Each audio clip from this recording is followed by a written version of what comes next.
Quero cumprimentar os irmãos com a paz do Senhor. Sou bastante grato a Deus por essa oportunidade de estar no monte orando a Deus. O monte é um lugar onde eu venho, através das minhas limitações, eu subo até o monte com a certeza de poder clamar e pedir misericórdia para Deus e Ele responder as minhas orações. Eu quero trazer uma rápida palavra ao coração dos irmãos a respeito de Davi. Davi foi aquele da qual a palavra de Deus diz, as Sagradas Escrituras apontam, de que Davi, ele fora um homem segundo o coração de Deus. Davi, ele tinha uma intimidade com Deus muito grande. Intimidade essa que ele adquiriu através da grande vitória que ele teve ao decorrer da grande batalha juntamente contra Golias. Eu estou no monte, irmãos, que é um lugar onde eu venho aqui muitas vezes derramar as minhas lágrimas, clamar a Deus, pedir misericórdia para Deus para com as nossas vidas, que é um lugar muito bonito, ó, para os irmãos verem. Cercado por serra, loteamento. Eu gosto de vir aqui no meio do cafezal para orar. Constantemente eu faço isso, que é o lugar meu de refúgio. Mesmo com as minhas limitações, eu subo ao monte para clamar a Deus. Não só em prol da minha vida, mas em prol da vida de cada um de nós, irmãos. Nós somos necessitados de ouvirmos a voz de Deus. E Deus, ele fala com a gente de formas tremendas. Então eu quero meditar com os irmãos num texto sobre Davi. A palavra de Deus, no livro de 2 Samuel, no seu capítulo 24, narra-se a história da numeração do povo. A Bíblia diz que a ira do Senhor se tornou a acender contra Israel e incitou Davi contra eles, dizendo: vai, numera a Israel e a Judá. A Bíblia diz que por parte do nosso Deus veio uma grande ira dele e fez com que Davi, o servo do Senhor, fosse incitado ou conduzido a fazer alguma coisa que, por sua vez, não haveria de agradar aos olhos do nosso Deus. Tal situação essa que da qual a própria palavra de Deus vai ensinar e vai dizer que trouxe, por aquela ocasião, algumas consequências. A Bíblia diz então que Davi, ele vai e chega diante de Joabe. Joabe era o seu capitão naquela época. E quando ele chega diante de Joabe, ele fala: Joabe, passa em revista e numera o povo de Israel e o povo de Judá. E assim ele vai e faz. E disse, pois, o rei a Joabe, capitão do exército, ao qual tinha consigo, para que ele pudesse percorrer todas as tribos, todas, desde Dan até Berseba, e o número do povo, para que eu saiba o número do povo que está comigo. Davi, ele queria saber a quantidade de pessoas que ele tinha disposto para poder sair à guerra. É muito interessante, amados em Cristo, que em algumas vezes nas nossas histórias, das nossas vidas, a preocupação ela vem de uma forma tão terrível sobre as nossas vidas, que nós, em sua maioria das vezes, procuramos tirar força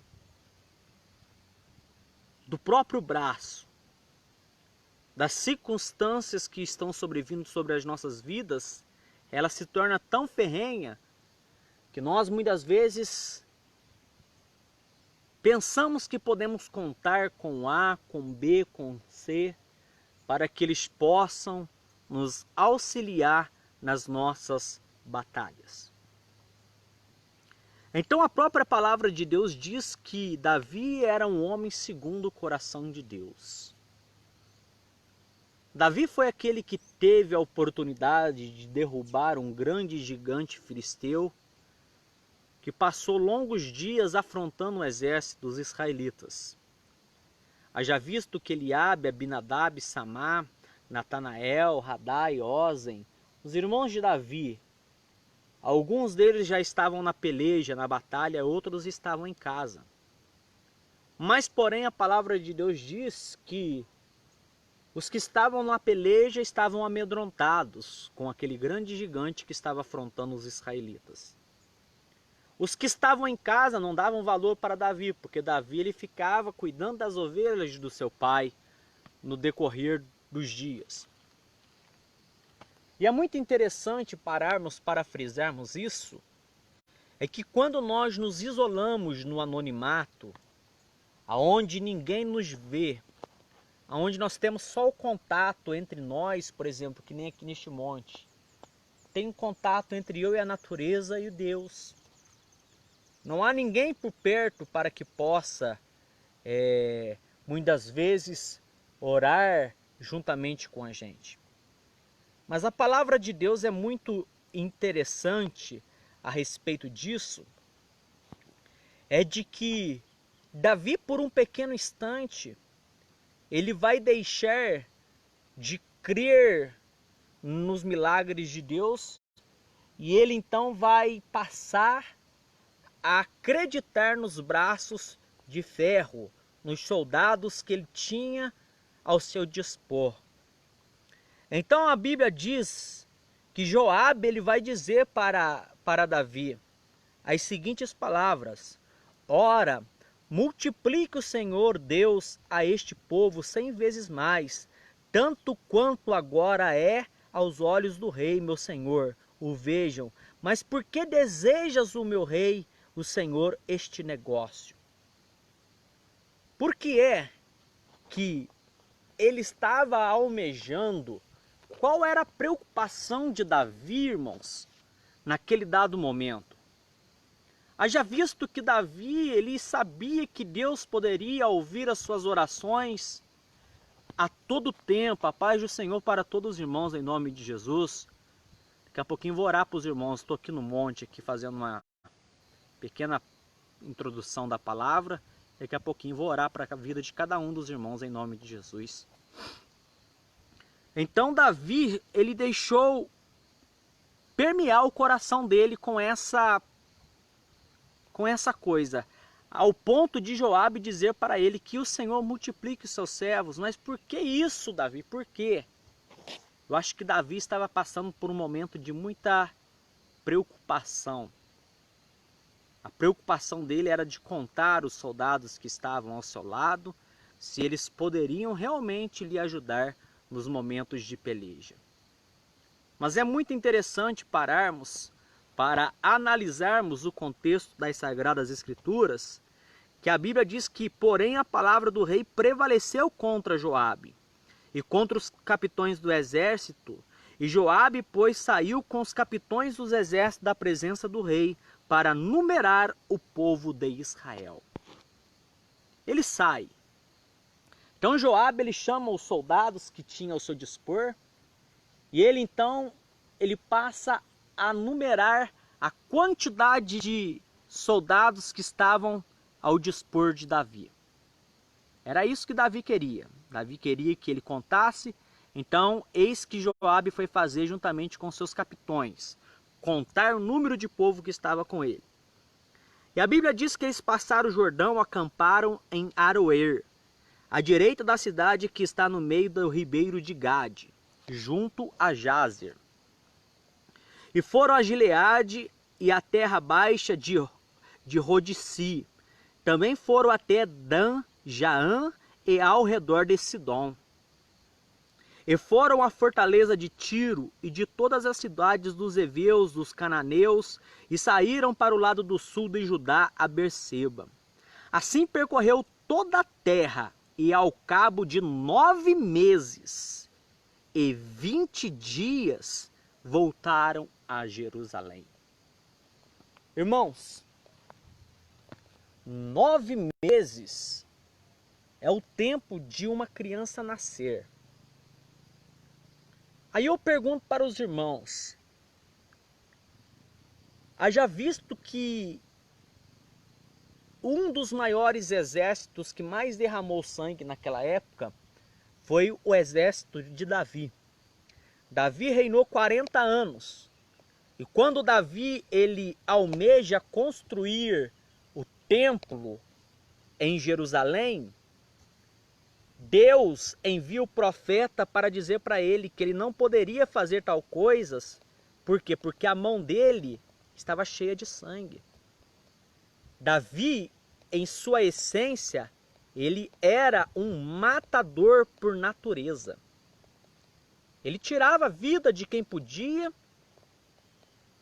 e muitas vezes, errante em suas palavras, na sua maneira de se portar, ao ponto de tirar a vida de um dos seus valentes por nome de Urias, o Heteu. Mas, pois bem, então, do seu exército, quem era o capitão Joabe, ele teve a ausência de Joabe por 9 meses e 20 dias para contar, para enumerar o povo de Israel. Imagine você 9 meses fazendo uma conta para ver o tanto de pessoas que estão ao seu dispor. 9 meses e 20 dias. Então a palavra de Deus diz que Joabe deu ao rei a soma do número do povo contado, e havia em Israel 800.000 homens de guerra que arrancavam a espada, e os homens de Judá eram 500.000 homens. 800 homens com mais 500 homens, eles tinham praticamente ali juntamente com ele 800.000 com mais 500, 1.300.000 soldados à sua disponibilidade. E a Bíblia diz então que e pesou o coração de Davi depois de haver numerado o povo, e disse Davi ao Senhor: muito pequei no que fiz, porém agora, ó Senhor, peço-te de que perdoe a iniquidade do teu servo, porque tenho procedido muito loucamente. Eu aprendo com a história de Davi, irmãos, que ele era muito humilde. Humildade ao ponto de reconhecer os seus erros e seus pecados perante Deus. A história de Golias, a história da mulher que ele acabou se apaixonando, Batseba, a história do seu filho, não ficou encoberto diante de Deus. Deus trouxe à tona. E quando Deus trouxe à tona, a Bíblia diz que Davi ele vai escrever o Salmo 51. E a sua preocupação em si, Davi ele vai clamar a Deus pedindo misericórdia e, acima de tudo, para que Deus não tirasse de sobre ele o Espírito Santo de Deus.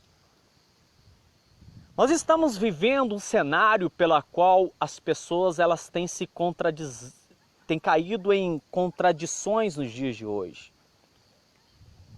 As pessoas, por sua vez, elas acabam que facilmente cometem vários tipos de transgressões, e muitas vezes o que é necessário é ela entrar dentro do seu quarto e confessar aquilo pela qual a mesma fez diante de Deus.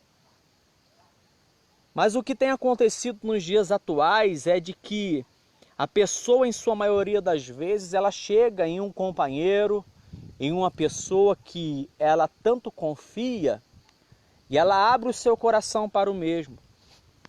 Quando de repente nós vamos observar, nós estamos aqui na cidade de Olimpo, Noronha, onde o número de pessoas, de votantes, de pessoas que votaram aqui é de 3.000 e poucos habitantes, segundo estatística. Acredito que nem isso tem aqui na cidade de Olimpo, Noronha. Então imagine você uma pessoa que cai no adultério na cidade de Olimpo, Noronha e chega diante de uma pessoa que ela tem tanto estima e conta o seu segredo para ela. E quando ela vira as costas, A, B, C e D, todo mundo, a cidade inteira fica sabendo. Aí entra aquela palavra que a palavra de Deus nos ensina, que ai por quem vem um escândalo. Muitas vezes o escândalo não vem por aquele que cometeu erro, por aquele que cometeu o seu pecado. Porque quem confessa e deixa alcança misericórdia. Mas quem traz escândalo para a igreja de Deus, a Bíblia diz que é melhor que não houvesse nascido. É melhor que amarre uma pedra no seu pescoço e se atire dentro d'água. Porque o escândalo, ele acaba o quê? Neutralizando a forma de Deus agir no meio do seu povo. Porque as pessoas irão sempre e constantemente irão colocar essas coisas em pratos limpos. E quando elas começam a colocar essas coisas, não tem como varrer para baixo do tapete os pecados que muitas vezes são cometidos diante da sociedade. Para isso existe o perdão de Cristo. Cristo deixou bem escrito: se vocês cometerem algum pecado, nós temos que entrar dentro do nosso quarto, fechar a porta sobre nós e confessar aquele que é o nosso Deus que está em oculto e Ele nos ouvirá. Esta é a oração que nós devemos fazer. Mas pois bem, então Davi pesou-lhe o coração. E quando pesou o coração, ele disse: pequei no que fiz, porém agora, Senhor, peço de que me perdoe da minha iniquidade. Ele sabia que havia cometido erro, mas ele vai diante do Senhor pedir para que Deus possa perdoá-lo da sua iniquidade. Então a palavra de Deus diz que Deus vai enviar Gade a Davi dizendo: vai e dize a Davi, assim diz o Senhor, 3 coisas te ofereço, escolha uma delas para que eu a faça. Deus então, para expiação do pecado de Davi, ele vai mandar Gade, o profeta, e Gade então ele vai trazer 3 coisas para Davi, 3 opções. Quais eram essas opções? Eu vou vos dizer agora. A Bíblia diz assim: e foi Gade a Davi e fê-lo saber e disse: queres 7 anos de fome que venham sobre a terra, ou que por 3 meses tu fujas dos teus inimigos e eles te persigam, ou que por 3 dias haja peste na tua terra? Delibere agora e vê que resposta hei de dar ao que me enviou. Quem havia enviado Gade era o próprio Deus. E Gade então ele vai apresentar essas 3 alternativas a Davi. Davi ele tinha que dar a resposta para que ele pudesse levar as suas respostas para ele. Então Davi, diz a palavra de Deus, então disse Davi a Gade: estou em grande angústia, porém caiamos nas mãos do Senhor, porque muitas são as suas misericórdias, mas não nas mãos do homem não caia eu.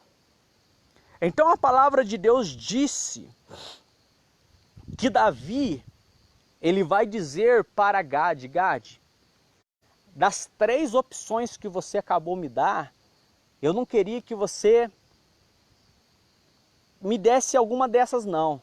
Que você não tornaria com as respostas para aquele a quem te enviaste a mim com essas 3. Eu não quero dar essas respostas, eu quero que eu caia nas mãos de Deus, porque as misericórdias de Deus são muitas. Então enviou o Senhor a peste em Israel, desde manhã até ao tempo determinado. Desde Dan até Berseba morreram 70.000 homens do povo.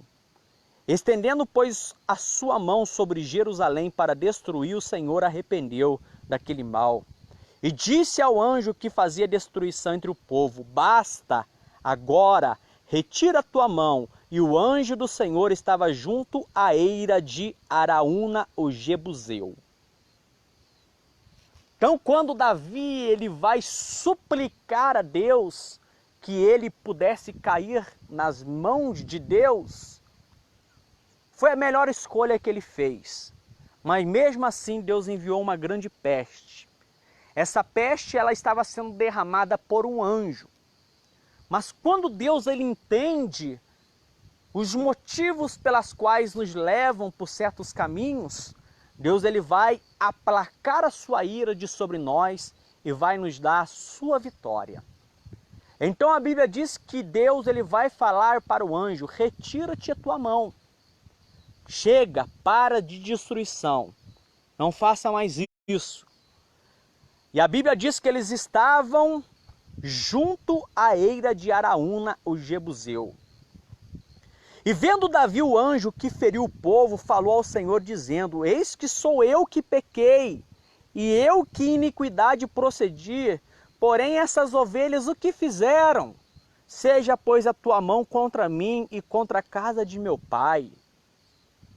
Davi, ele reconheceu que o pecado pela qual a nação de Israel estava pagando um alto preço com a própria vida foi por causa dos pecados de Davi.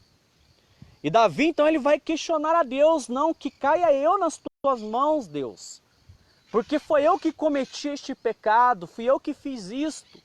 Não foram os filhos do Senhor, os israelitas. Não faça isso não, Deus, pelo amor de mim, não faça isso.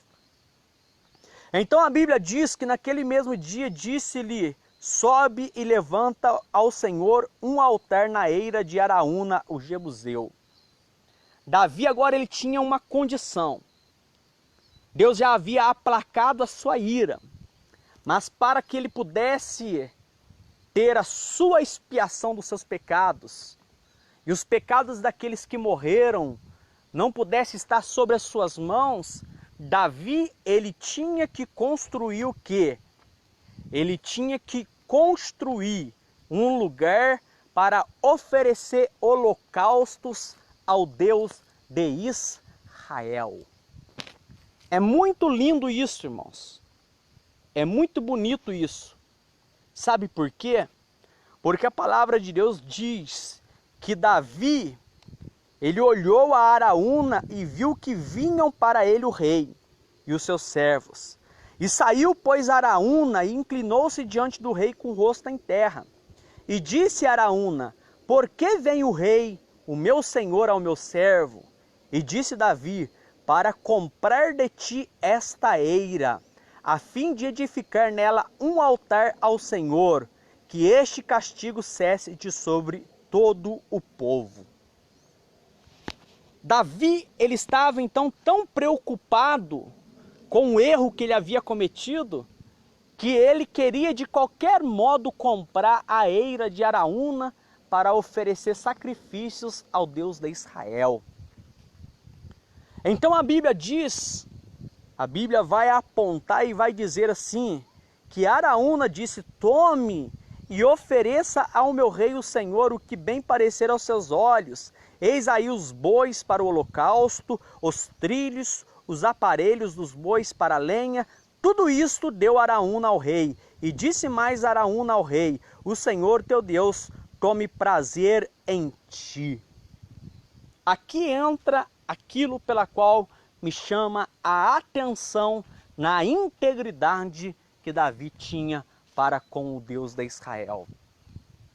Araúna, vendo que Davi havia se prontificado a comprar a sua eira para oferecer uns sacrifícios a Deus para que a peste pudesse acalmar-se, a Bíblia vai apontar e vai nos dizer assim, de que Davi, ele vai dizer as seguintes palavras para Araúna. Ele vai dizer assim para ele: porém o rei disse a Araúna: não, mas por preço justo te comprarei. Davi ele queria pagar aquilo que ele havia no intuito de comprar de Araúna. Ele queria pagar o devido dinheiro pelo lugar aonde ele haveria de erigir um holocausto a Deus. E o que me chama a atenção aqui é que Davi diz assim: porque não oferecerei ao Senhor sacrifícios que não me custem nada. Então, amados em Cristo, a Bíblia diz: sacrifício eu não quero, e sim misericórdia, conhecimento de Deus do que holocaustos. Mas naquela época era normal o ato de que os israelitas erigiam holocaustos a Deus. Eles faziam as suas petições, as suas consagrações, tudo diante de Deus, assim se procediam. Então, Davi ele vai responder, e a resposta de Davi é essa: eu não oferecerei sacrifícios que não me custam nada ao meu Deus. Irmãos, tudo que nós formos fazer para Deus, sempre haverá, no mínimo, algum sacrifício.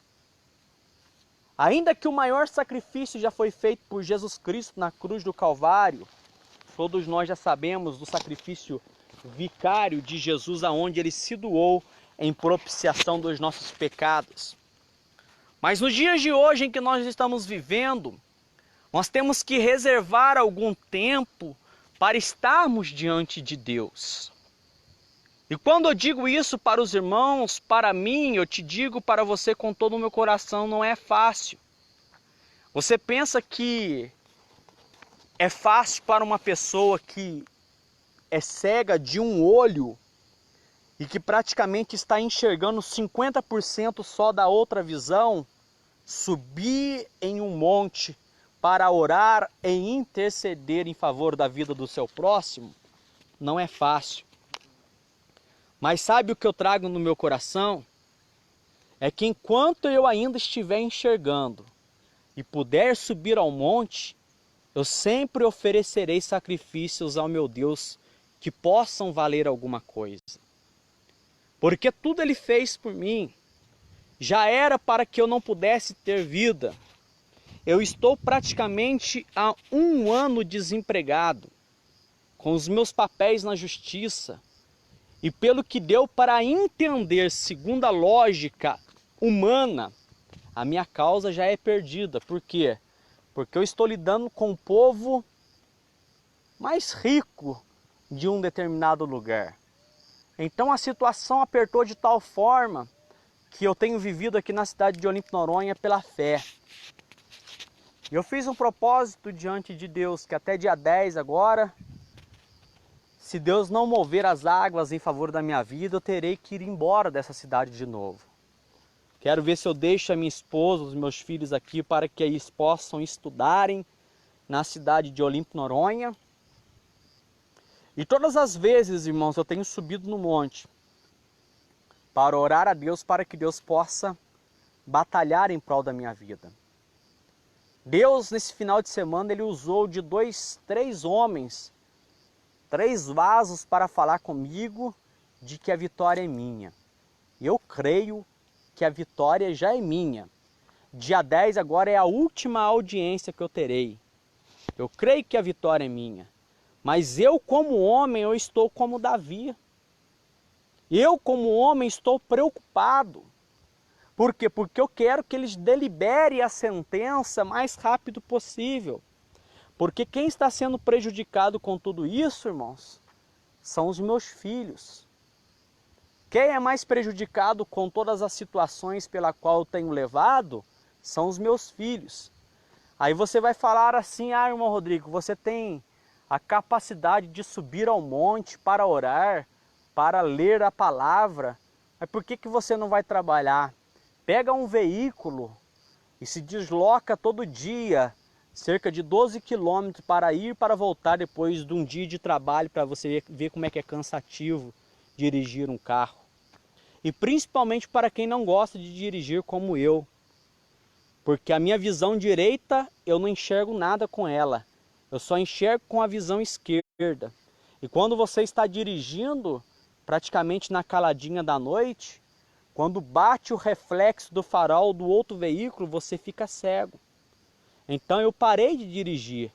Eu não estou dirigindo, estou apenas aqui na cidade de Olímpio, Noronha, e olha lá quando eu saio. Por quê? Porque eu sei que eu posso muitas vezes prejudicar a vida da minha família, colocando ela em risco nessas rodovias e colocar a vida de outras pessoas que estão na rodovia também de igual modo. Então, eu fiz esse propósito de não estar mais dirigindo nessas rodovias, porque a visão ela é uma das deficiências mais difíceis que o ser humano enfrenta é quando se perde a visão. Mas eu sei que existem pessoas que estão aí me ouvindo e em vez de muitas vezes querer nos ajudar, tentar nos impulsionar a fazer a obra de Deus, a trilhar esse caminho, a buscar a Deus, eles ficam muitas vezes falando assim, deveria largar tudo, ir embora, procurar um serviço. Eu irei fazer isso, irmãos.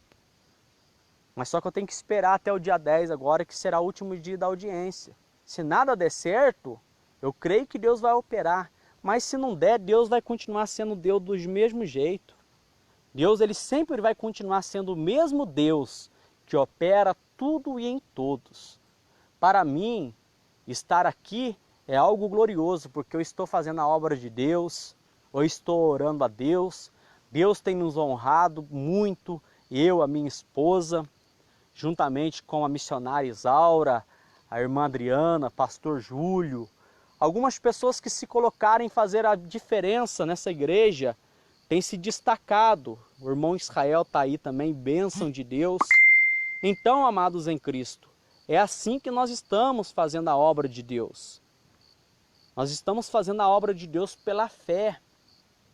Sabe o que é viver um ano pela fé, dependendo de pessoas para vir muitas vezes? Nós temos que ir atrás, algumas vezes eu tenho que ir atrás dos meus irmãos, da minha mãe, e muitas vezes eles sem poder nos ajudar, eles acabam que nos ajudam porque a dificuldade é muito grande, principalmente para quem tem 3 filhos como eu. Então eu te peço que você redobre as suas orações em favor da minha vida, porque eu estou necessitado, estou bastante aflito, irmãos, porque a perícia minha, que foi marcada lá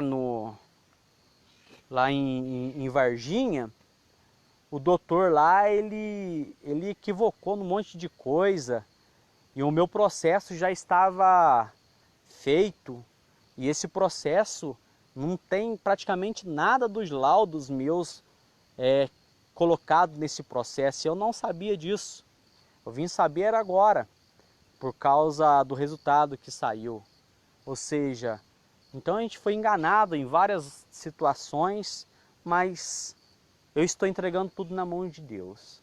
Sei que Deus ele vai nos dar a vitória, ele vai entrar com providência. Sim, irmão Gilvaldo Nunes, Jesus ele vê tudo. Então, eu não tenho preocupação não, eu sei que Deus vai me dar a vitória no tempo certo. Vamos orar agora a Deus, irmãos. Senhor, meu Deus e meu Pai, diante de Tua santa presença, eu me coloco agora na tarde desse dia.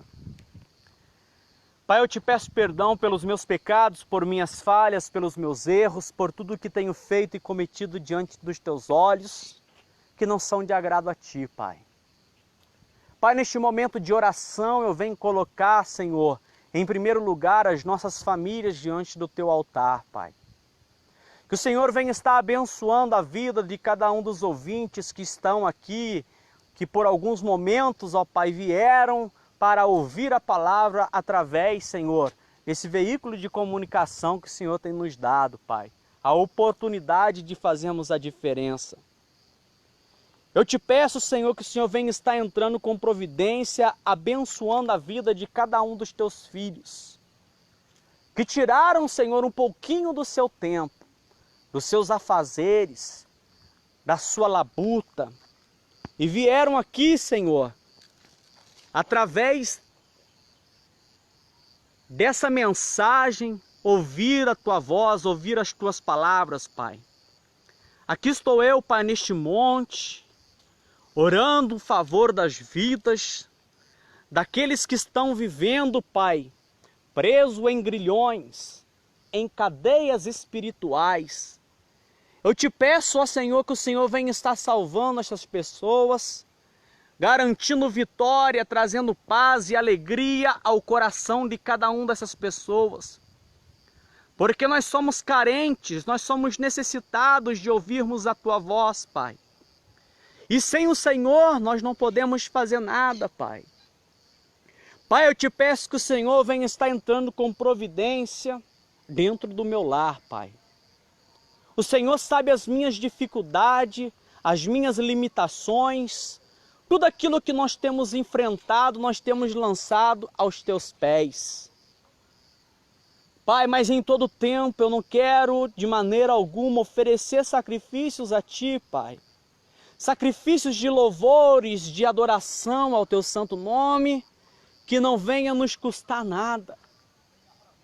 Porque o Senhor, Pai, se doou em propiciação dos nossos pecados, morrendo na cruz do Calvário para que nós pudéssemos ter a salvação em Ti, Pai. A Bíblia diz, pelo que também Deus o exaltou, que deu o nome que está acima de todos os nomes, para que no nome de Jesus todo joelho se dobre na terra, debaixo da terra, Pai.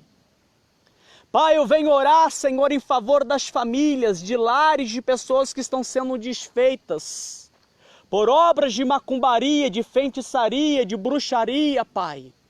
Eu repreendo segundo o poder que há no Teu nome, porque a Tua palavra diz que contra Jacó não há encantamento.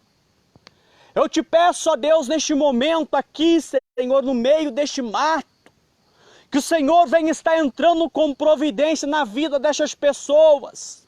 Que trabalhos feitos em matar virgem, em encruzilhadas, ó Pai, muitas vezes feitas em cachoeiras, para Pombagíria, em Chucaveira, Tranca-Rua, Zé Pilintra. Esses demônios que têm muitas vezes, ó Pai, entrado nos lares das pessoas e têm feito com que as pessoas se tornem escravos do pecado. Eu te peço, ó Deus, que nesta tarde o Senhor venha estar lançando por terra toda essa maldição, Pai. Pai, todos os pedidos de orações que têm chegado através da minha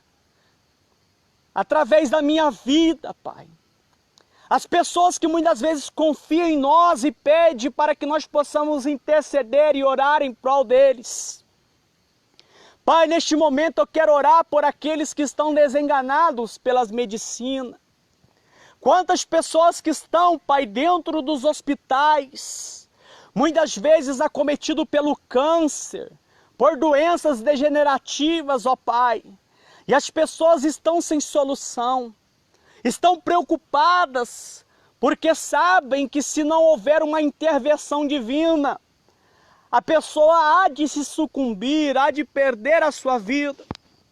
Mas eu te peço, ó Deus, nesta tarde, em nome de Jesus Cristo, Senhor, entra com providência, Pai, que o Senhor venha estar, Pai, desamarrando as cadeias que prendem essas pessoas, fazendo com que os mesmos possam buscar a Tua face, Pai. Pai, certa mulher, ela estava sentada naquele poço, Pai, chamado Poço de Jacó. E o Senhor foi ter com ela, Pai. E diz a palavra que ela automaticamente revida, dizendo para Ti: como sendo Tu judeu, pedes de água a mim que sou uma mulher samaritana?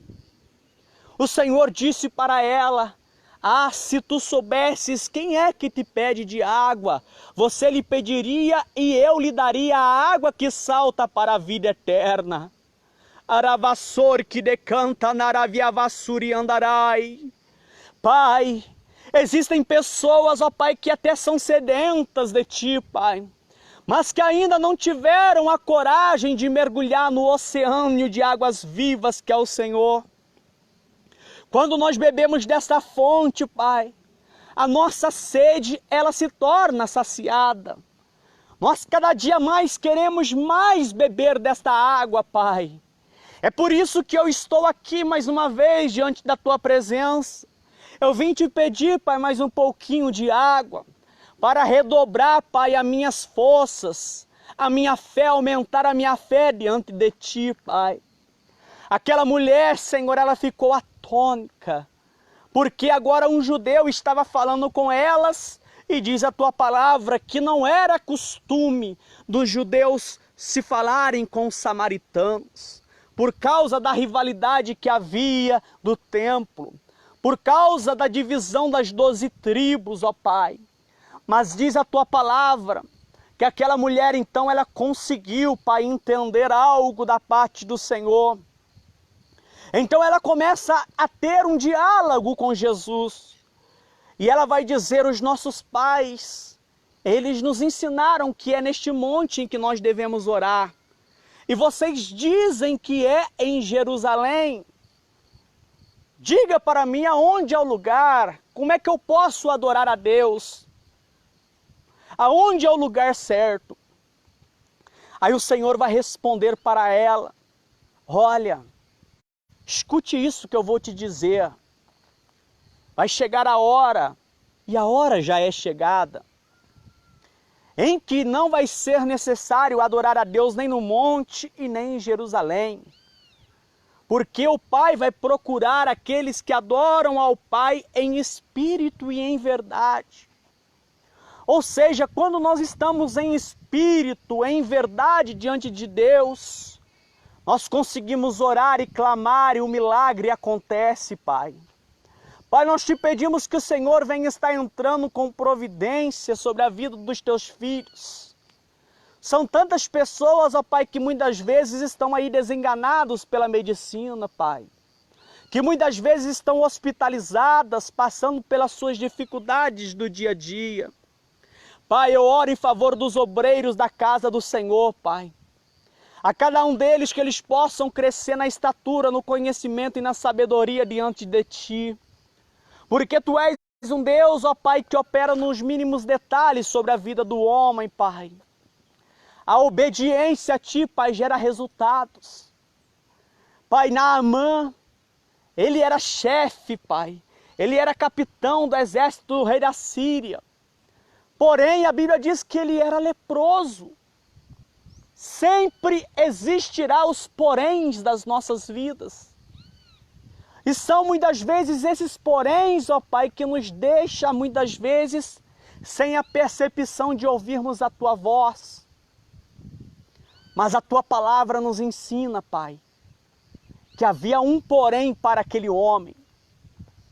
A Bíblia diz que então ele vai pedir para o seu rei cartas para ele ir até os israelitas e que ele pudesse, por sua vez, ó Deus, encontrar a cura pelo seu milagre. Haja visto que a menina havia testificado de que havia profeta em Israel.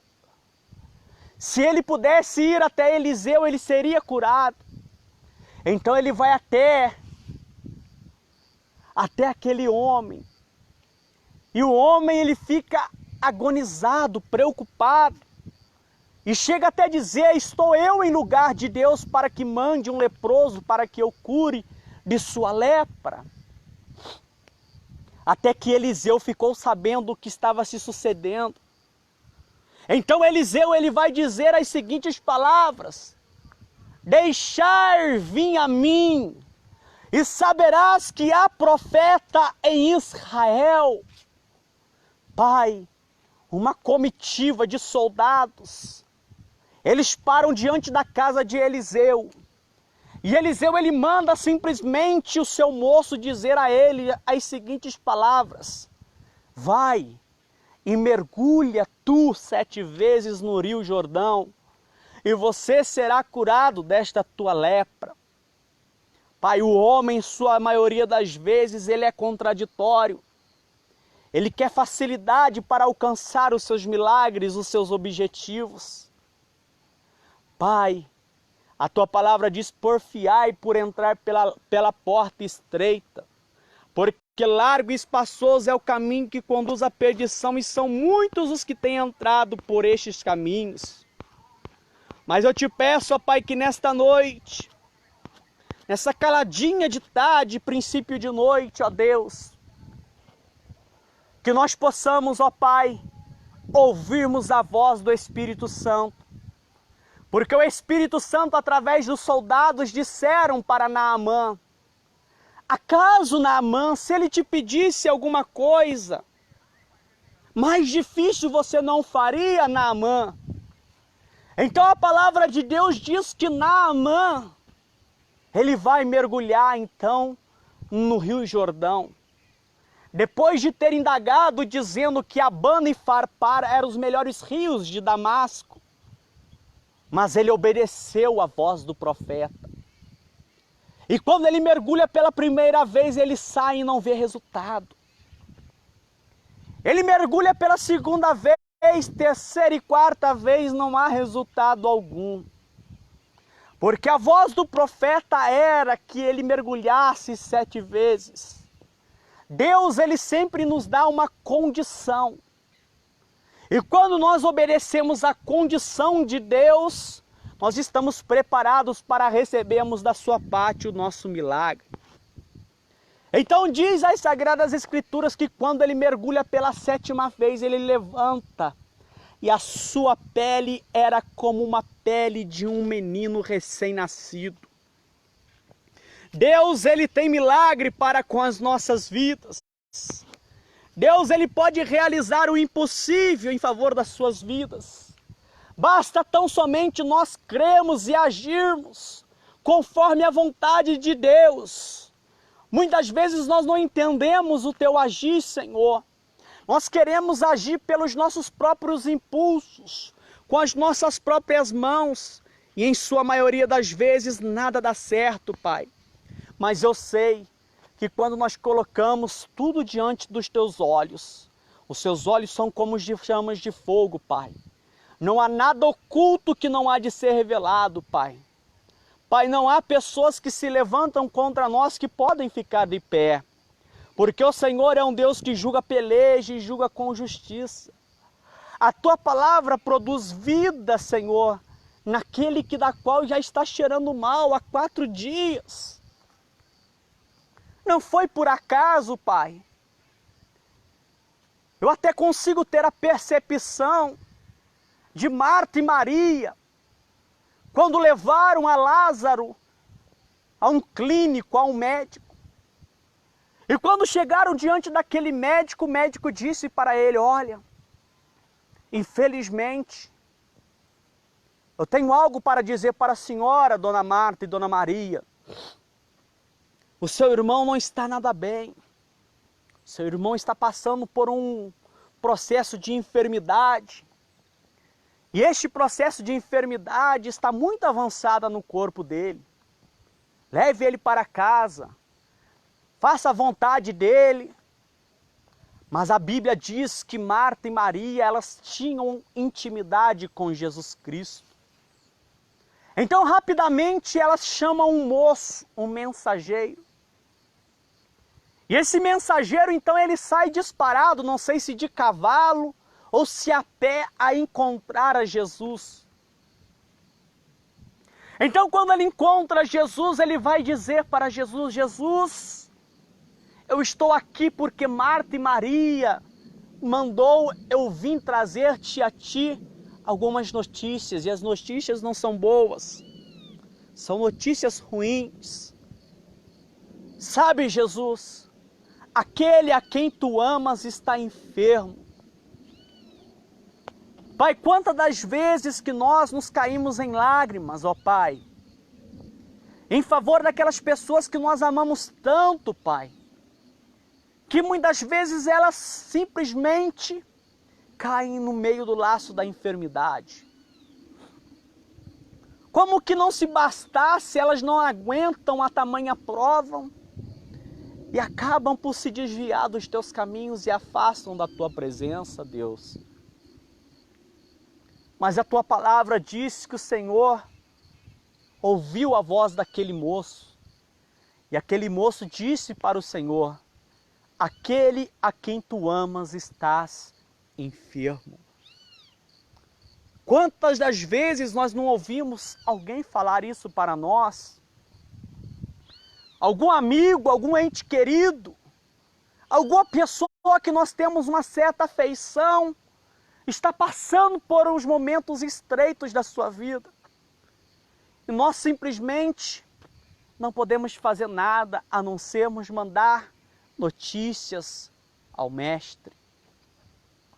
Eu quero te dizer nesta tarde, como homem de Deus, se você tem lançado as suas petições, as suas ansiedades, as suas preocupações em Jesus Cristo, saiba você que Ele está te ouvindo.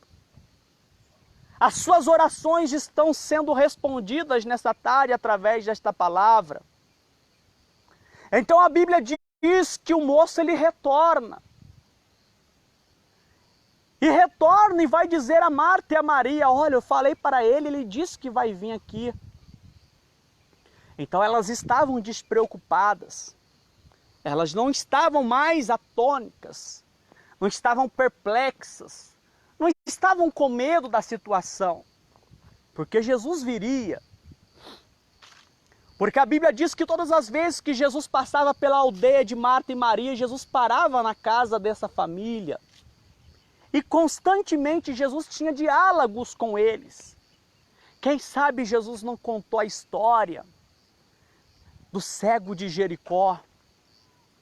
Quem sabe Jesus não contou a história da mulher do vaso de alabastro para eles? Quem sabe Jesus não contou inúmeras histórias? E a fé deles estavam pautadas na esperança de que Jesus viria para dar saúde a Lázaro. Então a Bíblia diz que Jesus, ele espera mais alguns dias. E quando Jesus ele vai se aproximando da aldeia onde eles moravam, a Bíblia diz que uma das irmãs corre ao encontro de Jesus e diz, Jesus, se tu estivesses aqui, Jesus, meu irmão não haveria morrido. Jesus, se você estivesse aqui, esta enfermidade, Jesus, não levaria o meu irmão para a tumba fria. Aí Jesus, ele vai dizer, Marta, Marta, escute, Marta, você precisa acreditar em mim, Marta, porque eu sou a ressurreição e a vida. Aquele que crê em mim, ainda que esteja morto, viverá. Então ela começou a dialogar com Jesus e disse, sim, eu sei que um dia todos nós nos veremos na ressurreição do último dia. Mas Jesus estava falando que ele haveria de trazer à tona a veracidade do que estava acontecendo por trás daquela grande fatalidade que sobreveio sobre a vida daquela família.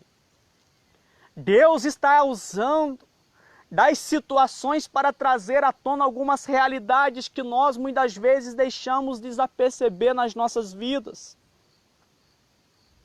Então a palavra de Deus diz que Jesus pergunta, onde o puseste? Aí eles vão dizer, vem ver. Mas preste atenção, Jesus, já é de 4 dias e já está cheirando mal. Amados em Cristo, eu não sei quanto tempo que você está passando por essa dificuldade. Essas afrontas têm sobrevindo sobre a tua vida, sobre a tua casa. Eu sei o que eu tenho passado, o tempo que eu tenho passado, mas Deus tem cuidado de mim. Eu quero te dizer nesta tarde que Jesus ele está cuidando da tua vida. Ele está lhe perguntando para você, e você simplesmente está falando para ele, já cheira mal, Jesus. Já é de 4 dias, já faz tempo, não tem mais jeito, mas tem sim. A Bíblia diz no livro de Jó que há esperança para uma árvore cortada, porque ao cheiro das águas as suas raízes voltam a produzir. Então ainda há esperança sim para você. Não importa a forma com que você se encontra diante de Jesus Cristo, mas se você o reconhecer e pedir para Ele perdão, Ele virá de abraço a ti e te conduzirá à sua santa presença. A Bíblia diz que no mundo nós teríamos aflições, mas Ele mesmo próprio disse: mas tem de bom ânimo, porque eu venci o mundo. Então a Bíblia diz que Jesus Cristo ele vai diante do sepulcro, aonde estava Lázaro. Preste atenção nisso aqui que é muito interessante. Ao lado do túmulo de Lázaro, havia inúmeros túmulos também de pessoas que estavam mortas. Jesus ele é tão poderoso que se ele se achegasse diante daquele cemitério e gritasse: mortos, saiam para fora, irmãos, ia ser uma bagunça só. Ia levantar defunto de tudo quanto é lado, pela autoridade que o nosso Jesus Cristo tem. Mas quando Ele quer realizar o milagre em favor das nossas vidas, Ele vai nos chamar pelo nome. Ele então manda que tirasse a pedra do sepulcro e Ele vai falar: Lázaro, saia para fora. Eu não sei a forma com que ele saiu, irmãos. Porque na cultura deles, eles atavam a pessoa da ponta da cabeça até os pés. Não sei se pulando, se arrastando, mas que ele saiu, ele saiu. A vida, mais uma vez, venceu a morte. Então, contra as nossas vidas não há nada. Esse mundo aqui é passageiro. As coisas que nós estamos vendo hoje, amanhã, talvez nós não teremos a oportunidade de ver. A Bíblia diz que nós somos como um conto ligeiro, como uma fumaça que aparece e logo se desvanece. O homem na sua força, ele chega aos 70 e 80 anos, o que passa disso é cansaço e enfado e logo termina o seu tempo e nós voamos.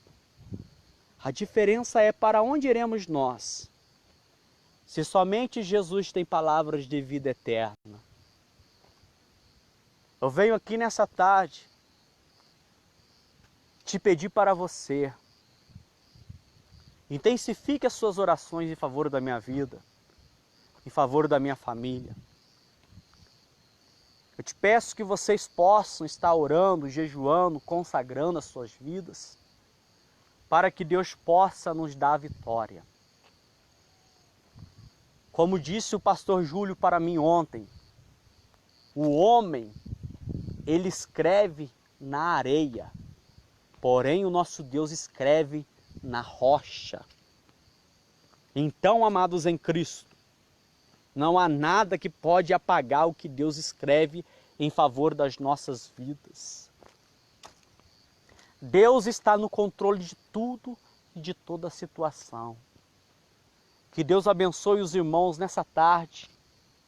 Tenham uma boa tarde diante de Jesus Cristo. Para aqueles que talvez ainda irão cultuar a Deus nas suas congregações, que Deus abençoe vocês poderosamente, em nome de Jesus Cristo. Um abraço para vocês.